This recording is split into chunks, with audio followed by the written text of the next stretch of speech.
The Samsung Galaxy Express I8730 hopes to stand out from the rest of the mid-range pack by shipping with Jelly Bean and keeping the now classic Samsung look. Is that all it takes? Find out in our review. Hey everybody, I'm Chris Wook. Not too long ago, AT&T shipped the Samsung Galaxy Express in the United States. Now it's arriving elsewhere with an updated design, trading higher clock speeds for Jelly Bean. But for now, let's move away from the software and take a look at the hardware specs. The Samsung Galaxy Express I8730 has a 4.5-inch Super AMOLED display and runs a Qualcomm Snapdragon S4 chipset with a 1.2 GHz dual-core Crate processor. It has 1 GB of RAM and 8 GB of internal storage, expandable via microSD.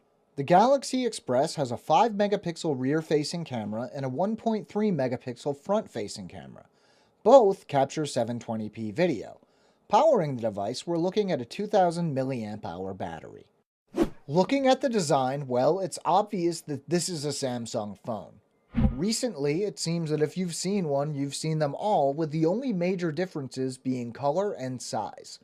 Button layout is just as you'd expect. Power button on the right, volume rocker on the left, hardware home button on the front.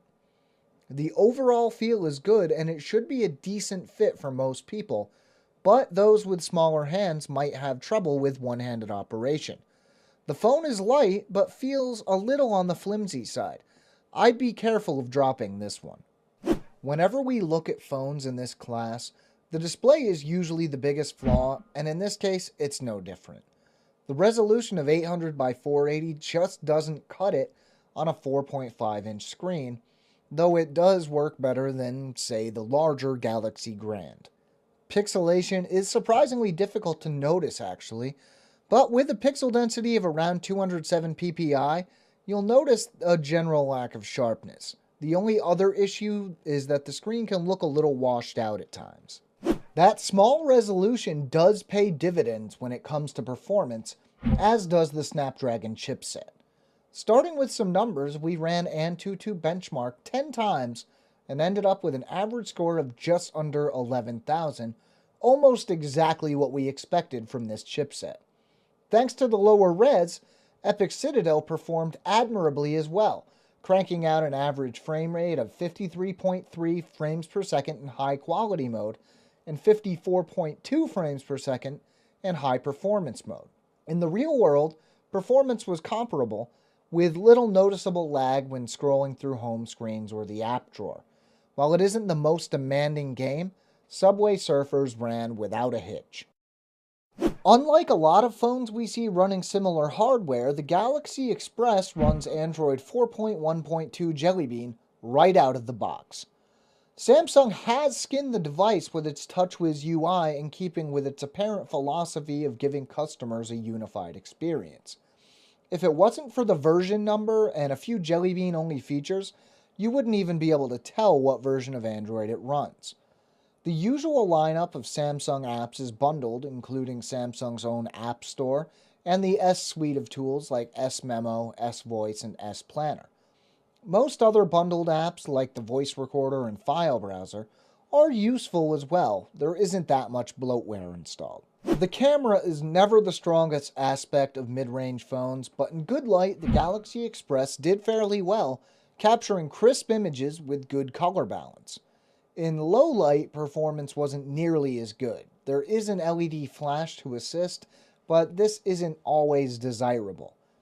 Given how many phones in this class have full 1080p video capabilities, we were surprised to see that the Express only featured 720p video capture.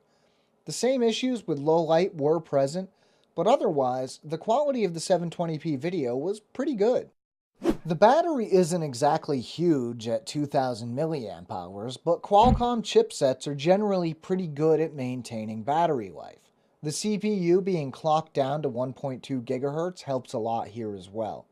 I took the Galaxy Express out of the box at around 60% battery life, tested heavily for around 6 hours, and still had around 30% battery life when testing was finished for the first day. An 18-hour day without a charge should not be a problem here at all. The battery is replaceable, so if you want to carry an extra or buy an extended battery, you're in the clear. The biggest hurdle for the Galaxy Express is that Samsung is kind of competing with itself here. They have other models like the Galaxy Gram that offer the same specs at a different size with different features.